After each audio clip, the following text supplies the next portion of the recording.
Olá, eu sou Antônio Carlos Souza, Tom, sou psiquiatra clínico e sou psicodramatista. Por várias circunstâncias que aconteceram nessas duas últimas semanas, principalmente a última na sexta-feira, eu venho conversar aqui hoje sobre talvez eu considero particularmente, e é provável que muitos psiquiatras considerem, a situação mais delicada que nós temos em psiquiatria para a condução do tratamento, que é o que nós chamamos de transtorno afetivo bipolar tipo 2. Por que essa nomenclatura? Então vamos destrinchar rapidamente. O transtorno afetivo bipolar não é sinônimo de inconstância, não é sinônimo de volubilidade, não é sinônimo de não saber o que quer, não é sinônimo de horas assim, horas assado. É um transtorno, que depois eu vou explicar o que é que significa afetivo e transtorno de humor, vou tentar explicar, mas que acontece ao longo da vida da pessoa, em que os episódios podem levar anos entre eles para que o diagnóstico seja feito. Ou pessoas que podem ter múltiplos episódios de depressão e em um determinado momento fazer uma elevação de humor, um episódio de elevação de humor que nós denominamos de mania ou hipomania, a depender da gravidade, ela passará a ser bipolar. Uma pessoa que inicia seu quadro com um episódio maníaco já tem uma probabilidade, quase certeza, de ser um transtorno bipolar, já que não parece não haver com frequência um transtorno maníaco recorrente. Então, quem determina o transtorno bipolar é a existência na história de vida da pessoa de um episódio de elevação de humor.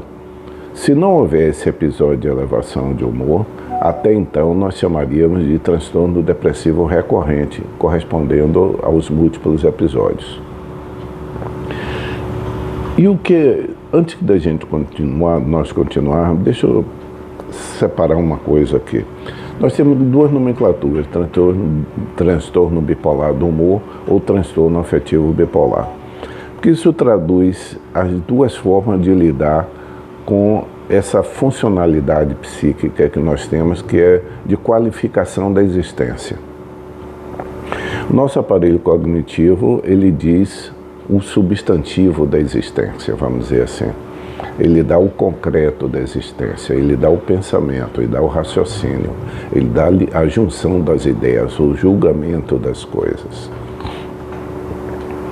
E o humor é como se fosse o adjetivo da oração, aquilo que qualifica a nossa experiência.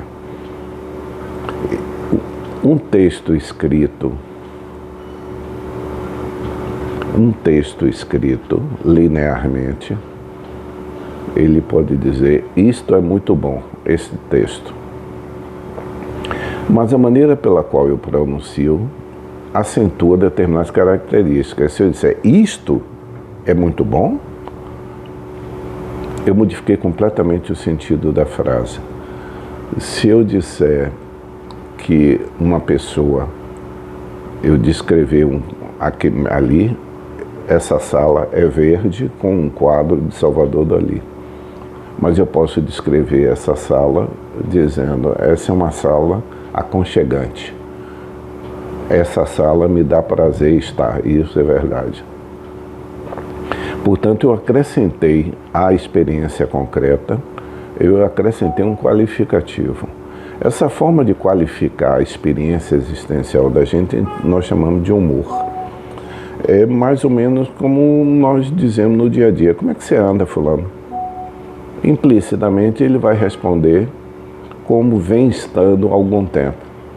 Isso pode ser, ando preocupado, ando nervoso, ando triste, ando alegre, ou tô normal. Esse é o humor. O afeto é como o outro identifica isso. Então, muitas vezes, o humor da pessoa não transparece na expressão dele. Então eu diria que essa afetividade, ou seja, aquilo que transita de mim para o outro, é desproporcional com aquilo que eu estou sentindo.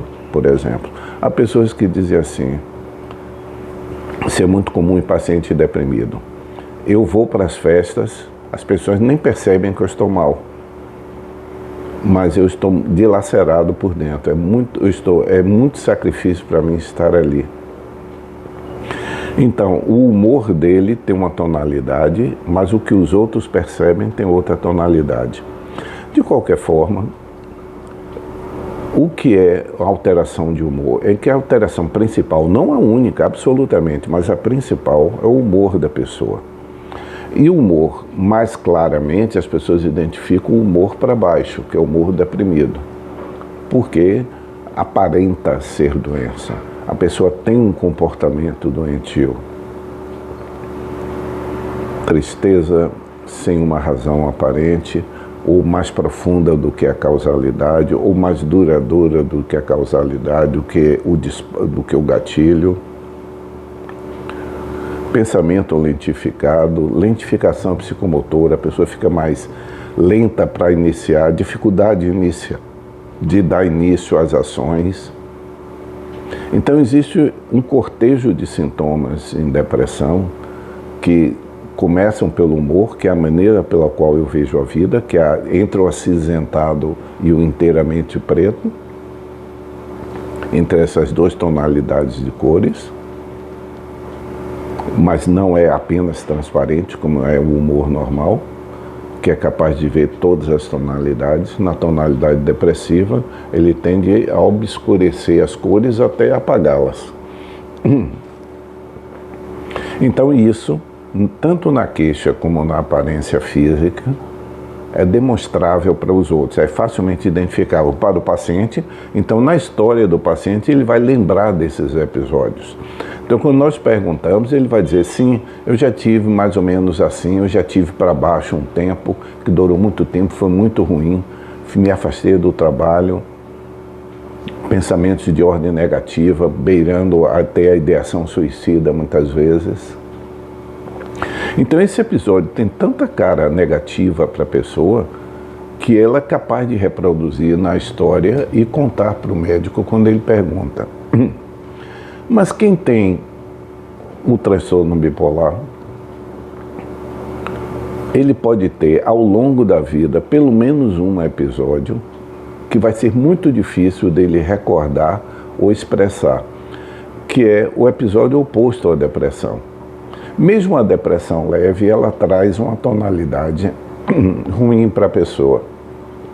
Mas quando nós chegamos no polo positivo, no polo superior do transtorno bipolar, que é a euforia, essa euforia sendo em nível bem patológico, bem intenso, é muito óbvio que a pessoa está fora do ar, porque ela não dorme, tem uma hiperatividade motora grande, não tem necessidade de dormir, ela não tem insônia, ela não tem necessidade de dormir, tem uma energia corporal enorme de andar quilômetros sem cansaço, pensamento acelerado, expressão, a fala acelerada, conteúdo de pensamento grandiosos, desinibição, sentimentos de grandeza, de potência e de poder. Quando isso é extremo, é muito óbvio que a pessoa não está bem, visto pelos outros. Por ele está ótimo. Então, na declaração do paciente, ele estará bem. Quando nós conseguimos conversar com ele, ele estará se sentindo não só bem, como extremamente bem. Para quem está fora, aquele comportamento não é o habitual dele. Mas se nós reduzirmos isso, é o que nós chamamos de hipomania, que é uma elevação mais discreta do humor. Essa é que configura o transtorno bipolar tipo 2. O transtorno bipolar tipo 1 seria aqueles que têm episódios de depressão marcantes e pelo menos um episódio de elevação de humor. Se for mania, ou seja, esse quadro mais extremado, será chamado de transtorno bipolar tipo 1. E onde é que entra a dificuldade? É porque a elevação sendo discreta, ela não é percebida pelo paciente como problema. A elevação sendo mais discreta não é muito percebida pelos circunstâncios, a não ser os mais próximos dele. Quem o conheceu ou a conhecer naquele momento vai achar ou extremamente simpática, desinibida, ou atrevida, ou desagradável, ou invasiva, a depender da tonalidade. Mas é apenas um jeito de ser, não chama a atenção como uma coisa que seja fora do comum. E muitas vezes para o próprio familiar passa como um resgate do período. Poxa, ele passou tanto tempo deprimido que ele agora está se divertindo muito, saindo, toda noite ele está em festa, dorme bem, mas dorme mais tarde, acorda cedo, vai para a academia 4 horas da manhã, está cheio de namorada ou cheio de namorado, se meteu em várias situações agora de empreendimento disso, ele está muito bom, muito bem. Muitas vezes é visto pela família assim, como um resgate do período depressivo. E para o paciente, se nós perguntarmos se ele já teve algum período em que ele esteve acima é possível que ele não lembre disso, ou não recorde isso com a tarja de alteração, e sim como um momento que eu estive ótimo. E há um outro agravante. Para as pessoas mais reservadas, mais tímidas, ou que têm um perfil mais low profile, um perfil mais baixo, muitas vezes estar em hipomania é curtido pela pessoa como um resgate da simpatia, do savoir-faire, do lidar com o mundo, da potência de viver, da alegria de viver.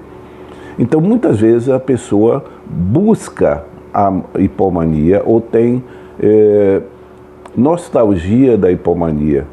Eu já escutei pessoas que têm transtorno bipolar dizendo, agora eu estou estável, mas eu sinto falta daquele período em que eu era mais desinibida, eu era mais criativa, eu estava me sentindo mais eu. Esse é o transtorno bipolar tipo 2, que muitas e muitas vezes é tratado como depressão recorrente. Transtorno depressivo recorrente. Por quê? Porque o paciente não conta espontaneamente, mesmo quando inquirido pelo psiquiatra, muitas vezes ele vai negar. O familiar, muitas e muitas vezes, não vai considerar isso uma alteração. E tratar um paciente que tem um transtorno bipolar tipo 2 apenas com antidepressivo é agravar o transtorno bipolar. Pode produzir uma série de agravamentos do transtorno bipolar porque ele não está usando o estabilizador de humor.